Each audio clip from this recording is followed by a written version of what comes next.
Good afternoon, Miguel. Hello. I know there's a lot of team news to update. If we can just go one at a time. William Saliba, what's the latest? He's out.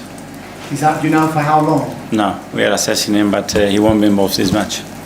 Okay. Declan Rice? He will be available. Will be available. Okay. Ricardo Calafiori? As well, yes.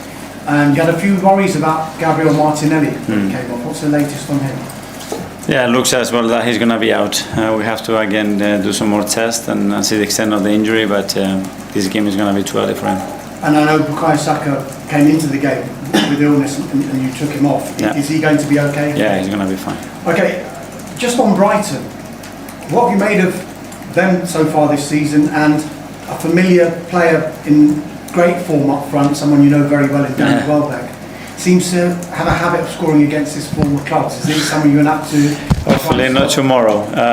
Yeah, very happy for him to see as well. Obviously we were teammates, and the whole history of him and the goods and the difficult moments that he has in his career. So I think it's remarkable what he's doing. The same with the team and Fabian and the coaches. The continuous work that they've done at that club is incredible. I think Fabian has added something slightly different as well, and very well prepared team. Very difficult to beat them. You've seen the results against the big teams as well. So we expect a really tough match, obviously. Given the number of fixtures you've got just now, it is a test of your what is a very, very strong squad. Should we expect a lot of changes? I know you're not going to give us the team, but should we expect a lot of changes tomorrow? And are you more relaxed about the options that you have compared to previous seasons? That word, relax in football, is impossible. We're going to try to manage the minutes and the loads as good as possible, because as you said, we have a lot of games coming up with very short recovery time, which is a bit unusual, but we're going to remain very competitive. The bookies have you outright favourites, Miguel, to win the Premier League title. Gary Neville says it's yours to win. I'll make that differential. It's not yours to lose, it's yours to win, is what he said. Okay. Are you aware of the noise? Do you embrace the noise? Do you ignore the noise?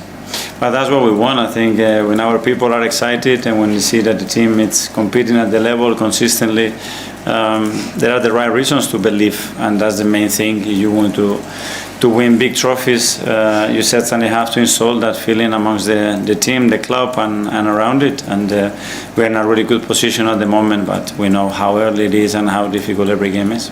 I know, Miguel, that a lot has been made of set pieces. It was another set piece that provided the winner on Sunday. Some pundits and rival fans kind of looking down their nose on it, but there is a phrase that says imitation is the sincerest form of flattery. Do you almost feel like a trendsetter when it comes to this side of the game? I don't know, but a lot of things that we do in many other aspects, I'm sure teams will pick them. We do the same with other teams. The best teams in Europe doing certain things. If we can gather information and then adapt it to your own team, if you find that this could help and be a way to win more football matches, more than welcome. That's the history of the human being. Thank you. Okay, Alex, BBC. Hi, Miguel.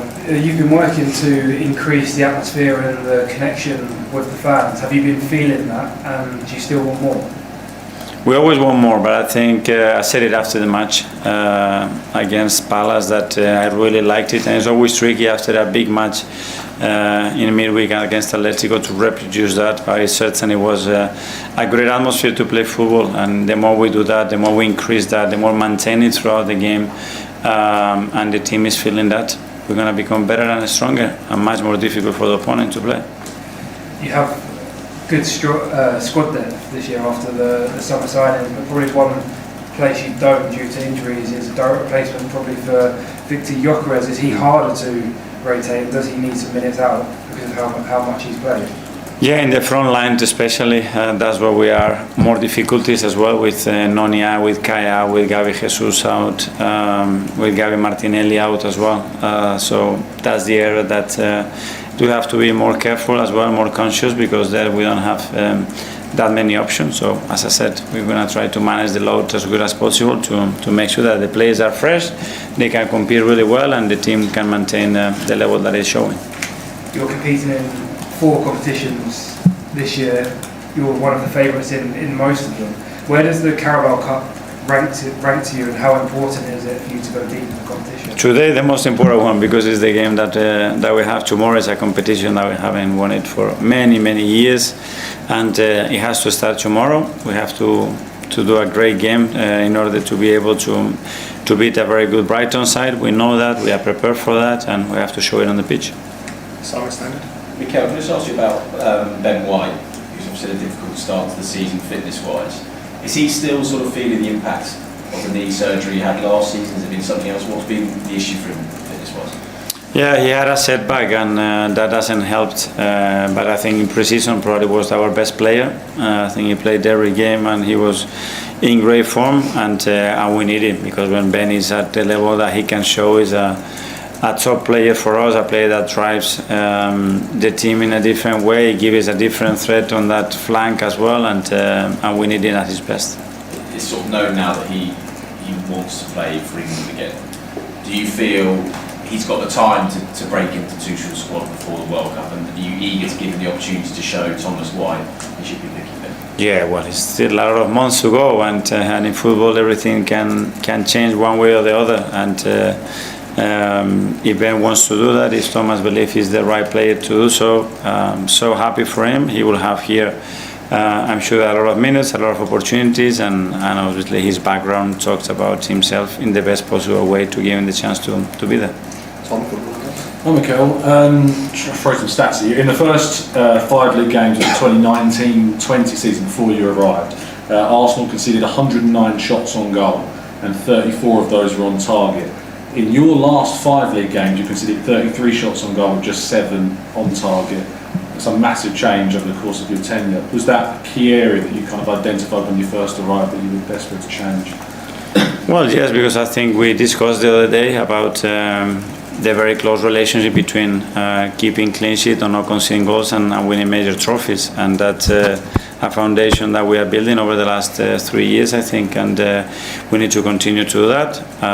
And tomorrow, again, in competitions that you are in or out, you know how crucial that is. And Damesh alluded to people perhaps looking down their noses at the idea of set pieces. I just wanted to run a quote by you. The quote from this person reads as follows. I love the quote from Michael Richards when he says, when Arsenal does something, everyone has something to say. This is true. This is the reality. Do you know who said that quote? No. That was Granit Xhaka back in 2022. Do you think he's right? Is it when Arsenal do something, everyone has something to say about it? I don't know. I don't take it.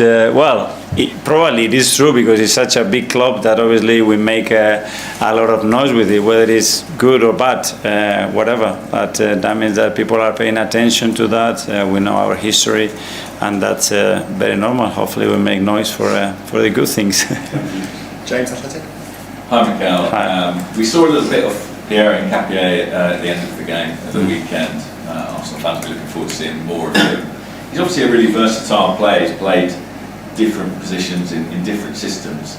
How do you envision his role in your team, and do you see him more as a central defender or maybe a fullback? Both, I think, and he's a warrior. He's going to bring such intensity, physicality, emotion to the team as well.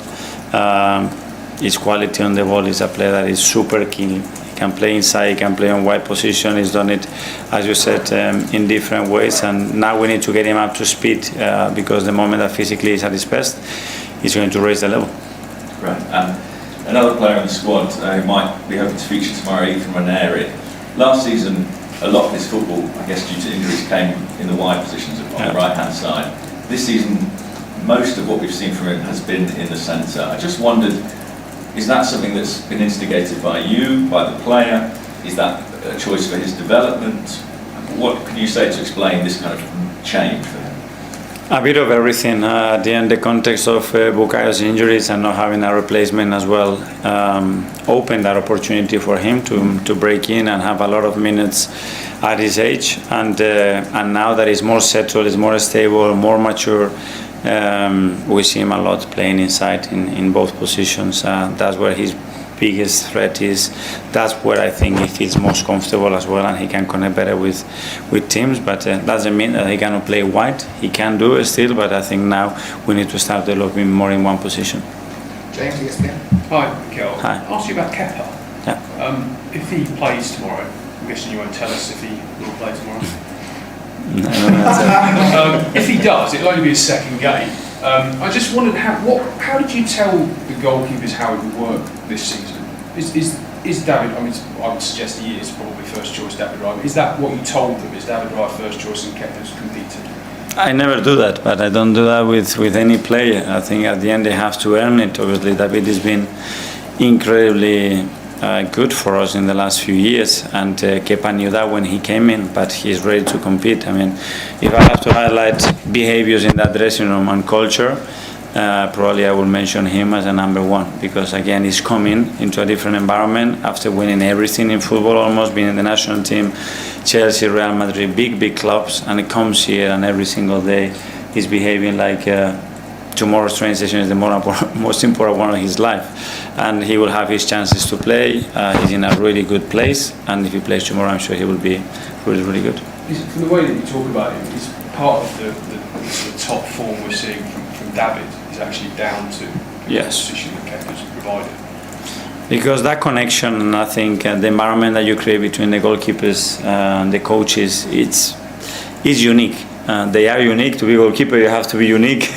To be in that environment, you have to be unique. They are a lot of times by themselves. They have to do a lot of individual practices, and I think Kepa has raised the level. He has created a true great environment for everybody to shine, and I think that's down to him. You talked a couple of years ago about substituting goalkeepers. Is that still in your mind? Did you buy Kepa with a view to maybe doing that? Yeah, so recently we have quite a lot of issues, and a lot of the subs have been because players could not finish games. But I don't know, maybe somebody would do it. Will you do it? Yeah, if I feel it, yes. If I feel it, yes. Hi Mikael. With Ben White, obviously when he first joined you guys, he was an absolute mainstay, started most of the games, especially in the league. Obviously now, because of the injuries and setbacks, he's been on the bench most of the time. You say about the setback, can you give me more details to what that setback has been and the process of all that? Yeah, it was an injury that kept him out for a few weeks, and we have to manage his load, and he didn't have the rhythm to do that. So the reason why he's not been playing that is to manage that. He's in a good place now. He's been training more recently, and his feeling has been very good, and he will have minutes to play.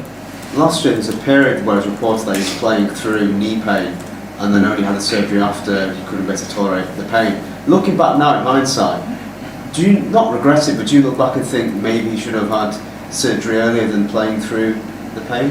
I don't know, that's more for the medical staff, but obviously we want to protect our players. We're never going to expose players if we know that we're going to damage them for the future. Ben, I mean, he will play with anything. You really have to scratch and ask him, are you okay, because if not, he won't tell you because he wants to play every game, which is great, but with that injury it didn't allow him to have that consistency, and hopefully now he's going to get that rhythm because the team needs him.